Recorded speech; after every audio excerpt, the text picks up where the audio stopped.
Airport authority of India international విమానాలు పెద్ద విమానాల నుంచి మొదలుపెట్టుకొని కార్గో విమానాలు ఆపరేషన్ చేయడానికి రానున్న 1 సంవత్సరం 1.5 ఇయర్లో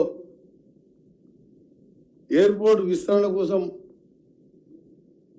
1.5 ఇయర్లో కంప్లీట్ చేసేయాలంటే ఎయిర్పోర్ట్ విస్తరణ చేయాలి. పెద్ద ఫ్లైట్ దిగాలంటే దానికి 253 ఎకరాల భూసేకరణ కావాలి. దానికి నిన్ననే ప్రభుత్వ పరంగా ముఖ్యమంత్రి గారి అనుమతితోని 205 కోట్ల రూపాయలను విడుదల చేస్తూ జీవో కూడా ఇవ్వడం జరిగింది. మన దేశంలోని తిరుపతి, విజయవాడ, ఢిల్లీ, ముంబై, బెంగళూరు ప్రాంతాలకు రెగ్యులర్గా ప్యాసింజర్స్ తీసుకెళ్లే విధంగా పెద్ద విమానాలు నడపాలని కేంద్ర ప్రభుత్వాన్ని కోరాలని నిర్ణయించుకొని ఫస్ట్ వీక్ ఆఫ్ డిసెంబర్లో మన తెలుగువాడే అయిన ఆంధ్రప్రదేశ్ చెందిన గతంలో కేంద్ర మంత్రిగా ఉన్న ఎర్రంనాయుడు మా అందరికీ సుపరిచితుడు, వారి కుమారుడైన రామ్మోహన్ నాయుడు గారే సివిల్ ఏవియేషన్ మినిస్టర్గా ఉండడం మన అదృష్టం.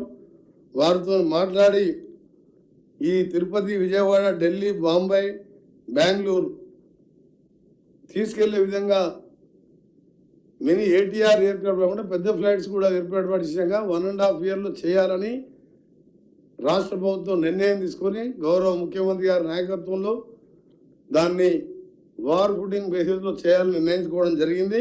ఇది వరంగల్ ప్రజలకు రేపు ముఖ్యమంత్రి గారు పోతున్న సందర్భంగా ఇది వరంగల్ ప్రజలకు కానుకగా, ఎందుకంటే అక్కడ మీకు తెలుసు ఇలా పెద్ద టెక్స్టైల్ ఇండస్ట్రీ, ఇండియాలోనే పెద్ద టెక్స్టైల్ ఇండస్ట్రీ వచ్చింది.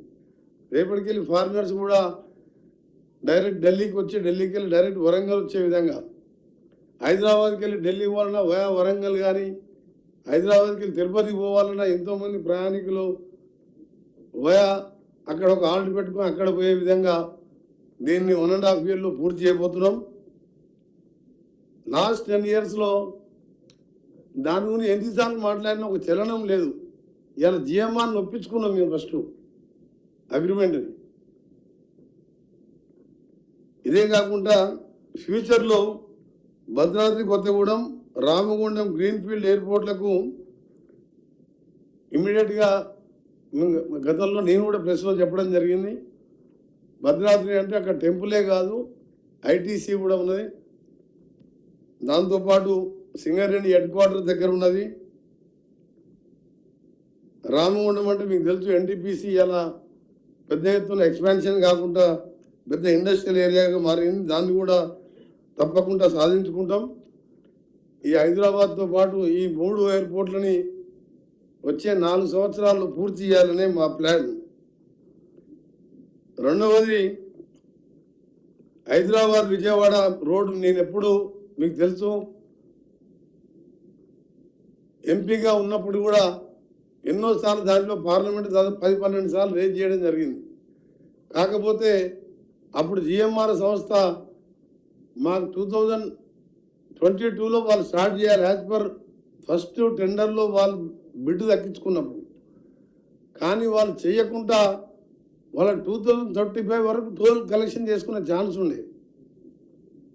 వాళ్ళు ఏం చేసిందంటే మాకు 2 రాష్ట్రాలు విడిపోయినాయి కాబట్టి మాకు నష్టం వచ్చింది, మేము చేయమని చెప్తే అప్పుడు గడ్కరీ గారి దగ్గర, ప్రైమ్ మినిస్టర్ దగ్గర, పార్లమెంట్లో పలు అకేషన్స్లో, క్వశ్చన్ అవర్లో, డిబేట్లో మినిస్టర్ గారిని ప్రైమ్ మినిస్టర్ కలిసి దాన్ని ఒప్పించడానికి ప్రయత్నం చేస్తే వారు ఒప్పుకోకపోతే నేను ఆర్ఎన్బి మినిస్టర్ అయిన తర్వాత దాన్ని వారి కంపెన్సేషన్ ఇచ్చి జిఎంఆర్ని మొత్తం క్లోజ్ చేయించి నేషనల్ హైవే ద్వారా ఇప్పుడు టోల్ కలెక్ట్ చేస్తున్నాం. దాన్ని ఇప్పుడు డిపిఆర్ ఇచ్చి 6 లేన్గా ఆల్రెడీ అప్పుడే మేము ల్యాండ్ 6 లేన్గా అక్విజిషన్ చేసి పెట్టాం.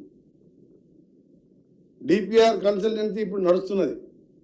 వాళ్ళు డిసెంబర్ ఎండింగ్ గారు జనవరి మొదటి వారంలో ఇవ్వగానే టెండర్లు పిలిచి 6 లేన్గా మొదట చేయాలని చాలా సీరియస్గా పెట్టుకున్నాం. మా టార్గెట్ ఎందుకంటే మేము రోజు ఆ రోడ్లో పోతున్నాం, భువనగిరి, సూర్యాపేట, కోదాడు వరకు విపరీతమైన ట్రాఫిక్ 2 రాష్ట్రాలు అయినాక దాన్ని వాళ్ళు ఎంత పట్టుబట్టినంటే జిఎంఆర్ వాళ్ళు హైకోర్టులో ఆర్బిట్రేషన్ ఎక్కువ చేయాలి, కానీ దాన్ని గడ్కరీ గారు కూడా బాగా సహకరించి వెంటనే వారిని ఒక అమౌంట్ సెటిల్ చేసి